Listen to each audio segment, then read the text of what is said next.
Hace unos meses el equipo de Video Journalist Movement de Perú informó de la existencia de un importante yacimiento de oro en la frontera entre Perú y Ecuador. Allí, explorando la zona, la minera Afrodita de capitales peruanos buscaba desarrollar un importante proyecto minero con sus socios, los canadienses de Dorato Resource. Sectores ecologistas se oponían y se oponen abierta y férreamente al proyecto. En aquel reportaje mostramos unas imágenes que nos fueron entregadas por una ONG ambientalista. Las imágenes nos fueron entregadas como propias, evidenciaban un desastroso y desordenado trabajo minero en medio del monte, y se nos afirmó que ese desastre minero era ocasionado por Afrodita y Dorato en el lado peruano. En aquel momento buscamos la versión de la empresa, pero diversos impases impidieron esa reunión. Sin embargo, durante el mes de diciembre, una fuente muy confiable nos reveló que las imágenes que propalamos no correspondían al lado peruano, sino al ecuatoriano. Se nos había dado una mala información, creemos que intencionalmente. Enterado de todo esto, el equipo de BJM se puso en contacto con Afrodita para intentar conocer su verdad, la otra verdad. Las concesiones se remontan al año 92, que empezamos los primeros petitorios. Una zona de selva pantanosa e inhóspita donde las condiciones de vida son casi imposibles. Alberga en el límite mismo de la frontera con Ecuador un yacimiento de oro de posibilidades inimaginables, según los mineros. A unos días de camino en la cuenca del río Cenepa, afluente secundario del Amazonas, allí se pueden ubicar comunidades indígenas aguarunas, reconocidas por el Estado peruano y por el Instituto de Recursos Naturales del Perú, el INRENA.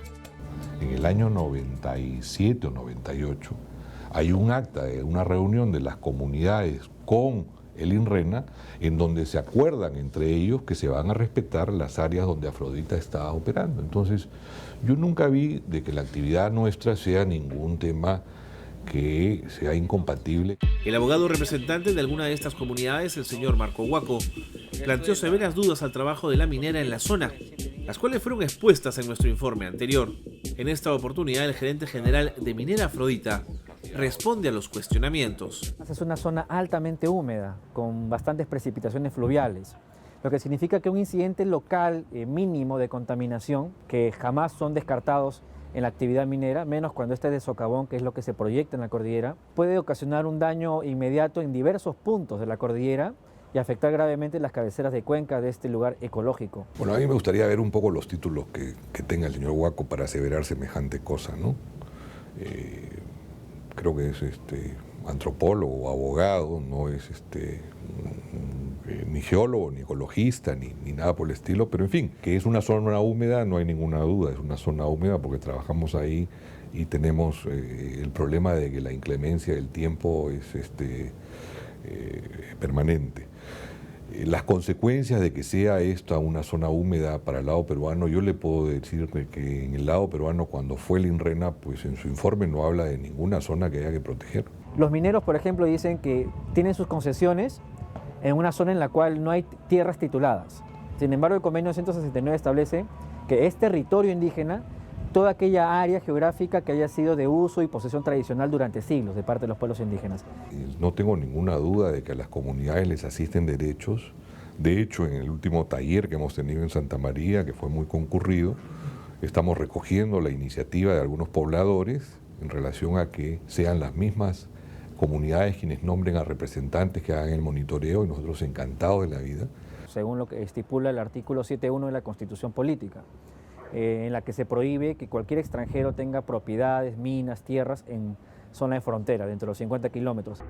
Es cierto que eso lo estipula la Constitución peruana, sin embargo, lo que no se dice es que a través de un decreto supremo emitido por el gobierno, se puede autorizar el trabajo de empresas extranjeras en la frontera cuando éstas lo soliciten.